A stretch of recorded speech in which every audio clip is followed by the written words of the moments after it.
সময় আমার তুমি বাংলা সঙ্গীতের কিংবদন্তি গায়ক মাহফুজ আনাম জেমস আবারও আলোচনায়, তবে এবার গানের জন্য নয়, ব্যক্তিগত জীবনের এক নতুন অধ্যায়ের জন্য। তৃতীয়বারের মতো বিয়ের পিঁড়িতে বসেছেন তিনি। তার জীবনে নতুন করে এসেছেন বাংলাদেশি বংশোদ্ভূত মার্কিন নাগরিক নামিয়া আমিন। 2024 সালের 12 জুন ঢাকায় পরিবারের উপস্থিতিতে সম্পন্ন হয় তাদের বিয়ে। এরপর 2025 সালের 8 জুন যুক্তরাষ্ট্রের নিউ ইয়র্কের হান্টিংটন হাসপাতালে জন্ম নেয় তাদের প্রথম সন্তান জিবরান আনাম। নামিয়ার জন্ম যুক্তরাষ্ট্রে। তিনি জন জে কলেজ থেকে ক্রিমিনাল জাস্টিসে স্নাতক এবং একজন প্রশিক্ষিত নৃত্যশিল্পী। বাবা নুরুল আমিন ও মা নাহিদ আমিনের সঙ্গে সেখানেই বড় হয়েছেন।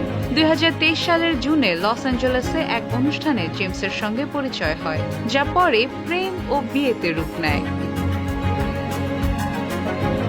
এর আগে জেমস অভিনেত্রী রথি ও বেনজির সাজ্জাদকে বিয়ে করেছিলেন। প্রথম সংসারে এক ছেলে ও এক মেয়ে, দ্বিতীয় সংসারে এক কন্যা সন্তান রয়েছে।